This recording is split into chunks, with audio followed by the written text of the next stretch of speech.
अस्सलाम वालेकुम नाज़रीन, मैं हूं असद अली तूर अपने प्रोग्राम असद तूर अनसेंसर्ड के साथ। आज हम आपको बताएंगे जो जस्टिस काजी फाइज ईसा केस में आज फिर एक बड़ी सनसनीखेज समाअत हुई। आज फिर जो जस्टिस काजी फाइज ईसा और जस्टिस मुनीब अख्तर के दरमियान कुछ हार्श एक्सचेंज हुए, कुछ बड़े सख्त किस्म के। और फिर आज भी जस्टिस उमर बंदयाल आज फिर एक दफ़ा बरहम हुए और बड़ा आज जिसे कहते हैं ना वो एक तनाव वाला माहौल रहा। आज भी कमरा अदालत में जस्टिस काजी फाइज साहब ने आज अपनी नज़रसानी की अपील की, समाअत शुरू की और उन्होंने आज जो बहुत अहम दलाइल दिए उसमें आज जो एक उनका बहुत अहम नुकता था, उन्होंने अपने केस का और वज़ीर-ए-आज़म इमरान खान के केस का कंपैरिजन भी किया जस्टिस उमर बंदयाल के सामने कि आपका जो मौजूदा फैसला है मेरे केस में वो आपके इमरान खान के वाले फैसले से बिल्कुल मुख्तलिफ है, जबकि आपके इमरान खान के केस में तो कुछ और फैसला थे। जो उन्होंने वो कंपैरिजन भी किया वो बहुत दिलचस्प है, हम आपको वो बताएंगे। और जो आज जस्टिस काजी फाइज साहब ने लेकिन जो हम आपको बताते हैं आज जो दलाइल दिए उसमें था कि जस्टिस काजी फाइज ईसा ने आज तक 11:30 बजे जस्टिस काजी फाइज साहब आए थे, 11:37 पर बेंच आ गया।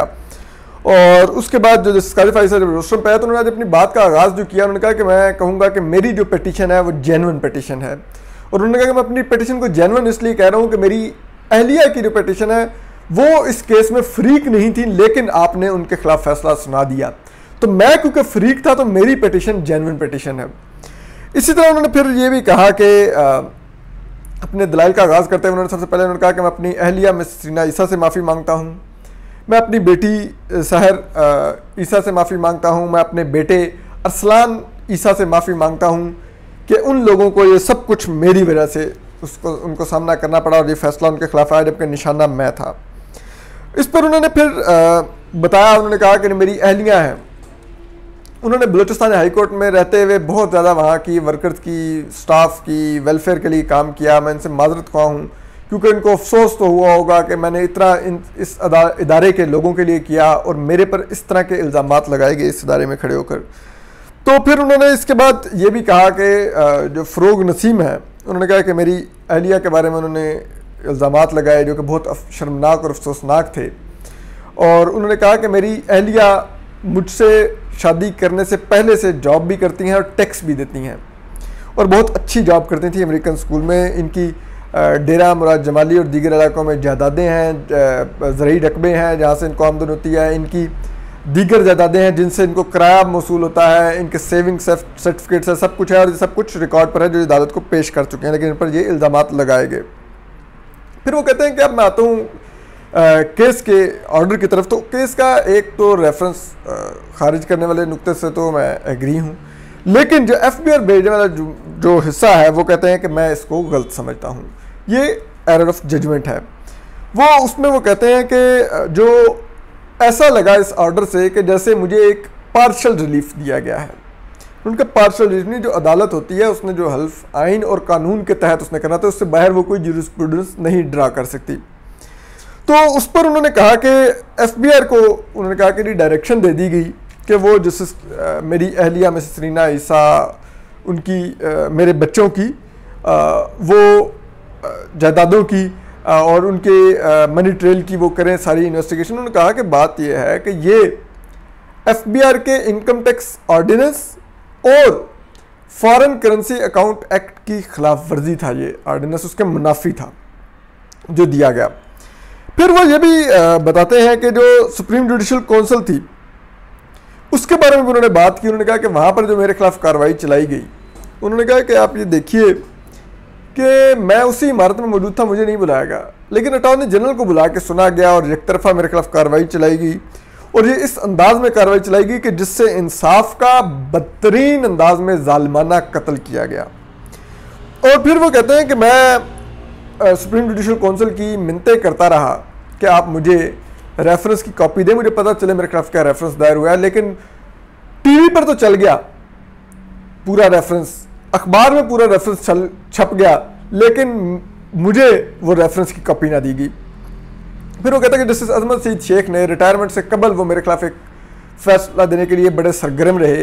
रिटायरमेंट से चंद दिन कबल भी वो सुप्रीम जुडिशल काउंसिल के इजलास में बैठ रहे थे और फिर जो एक मेरे खिलाफ एक रेफरेंस उन लोगों ने जेब से निकाल सुप्रीम जुडिशल काउंसिल में और वो भी समाअत शुरू कर दी। और फिर जब उसको खारिज किया तो इंतहाई गैर मामूली तौर पर उसका ऑर्डर सुप्रीम कोर्ट की वेबसाइट पर अपलोड किया गया क्योंकि उस ऑर्डर में मेरी तस्दीक की गई थी।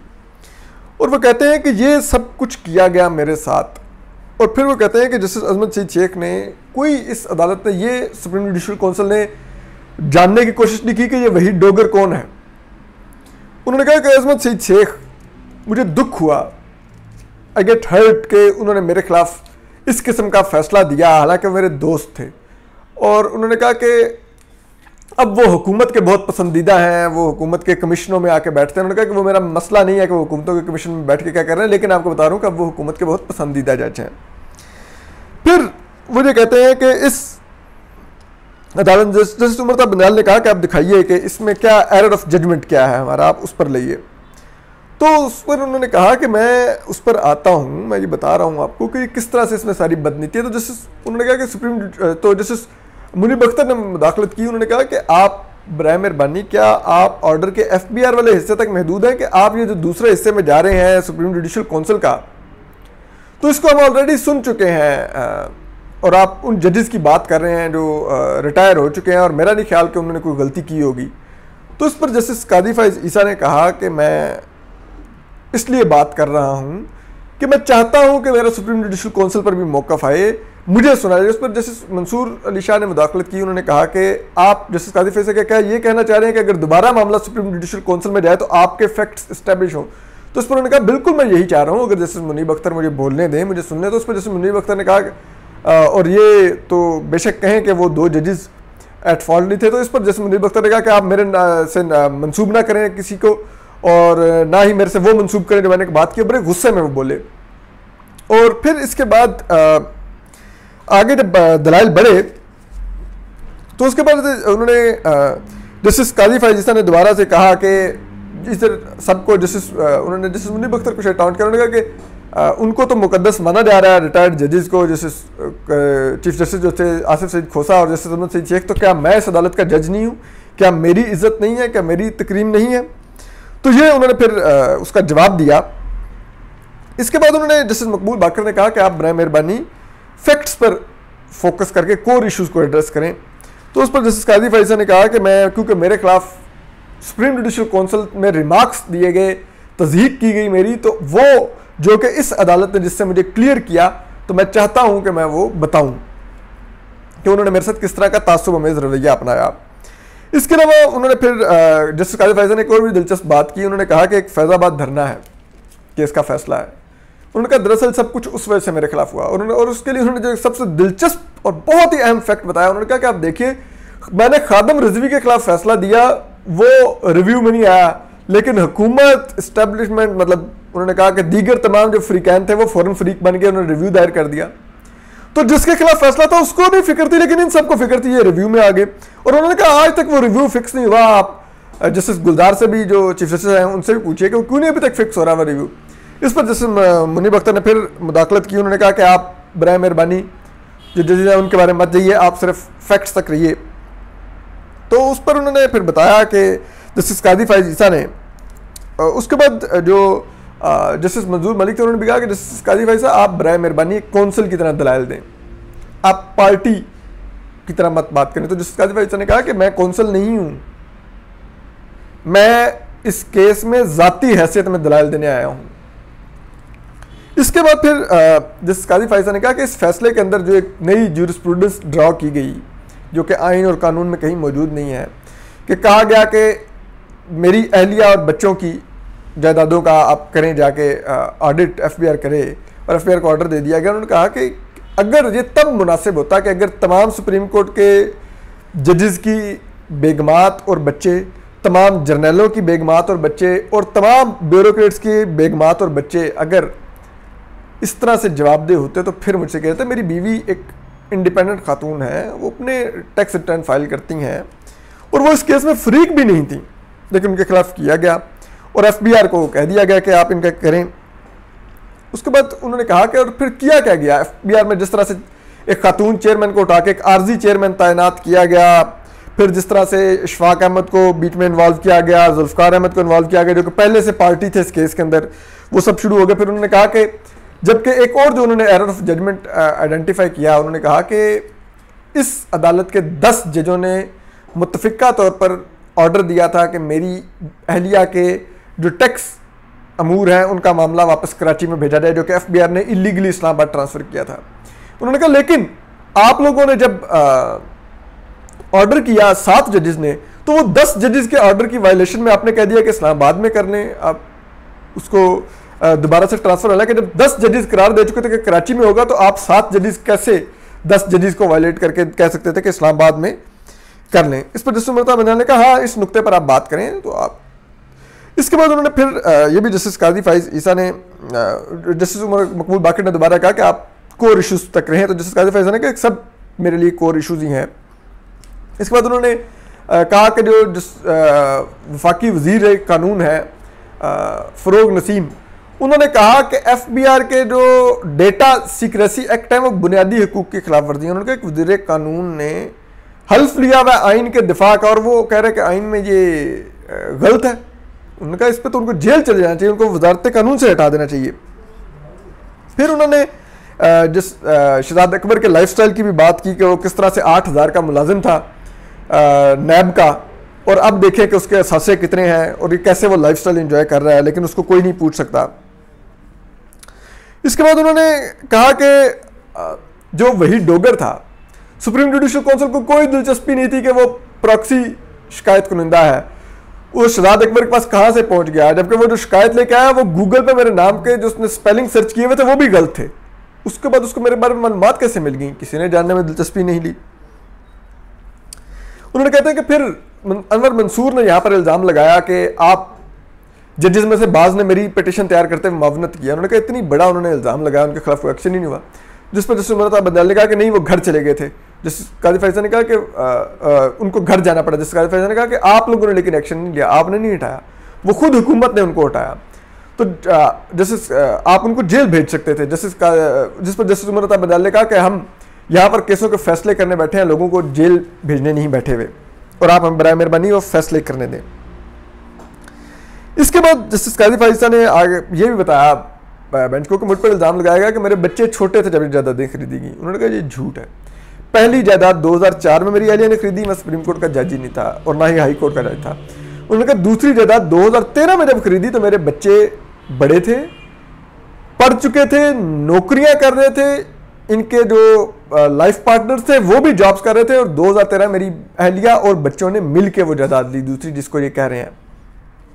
फिर उन्होंने जस्टिस उमर बंदियाल को ये भी कहा कि आपने एक फैसला वज़ीर इमरान खान के केस में भी दिया था, जिसमें वज़ीर इमरान खान की भी एक ऑफशोर कंपनी निकली थी, न्याजी सर्विसेज एंड लिमिटेड। उन्होंने कहा मेरी बीवी की तो कोई ऑफशोर कंपनी भी नहीं है, उनकी जायदादें तो डिक्लेयर्ड हैं, लेकिन आपने मेरी बीवी को तो एफबीआर भेज दिया, लेकिन वज़ीर इमरान खान की ऑफशोर कंपनी निकली, आपने उनको एफबीआर नहीं भेजा। तो ये भी जस्टिस काजी फाइज़ ने बड़ा दिलचस्प नुक्ता उठाया। उसके बाद जो जस्टिस उमर बंदियाल थे, उन्होंने जस्टिस काजी फाइज़ को इशारा को निशानदेही की कि आप देखिए कि 1:05 हो चुका है और हमने समात मुकर करने को एक और बेंच बैठना है। तो जस्टिस काजी फाइज़ ने दरख्वास्त की कि आप बराए मेहरबानी सुबह पहले जो 9 बजे से ही आप समात क्यों नहीं शुरू कर दीजिए अगर मेरी दरख्वास्त होगी।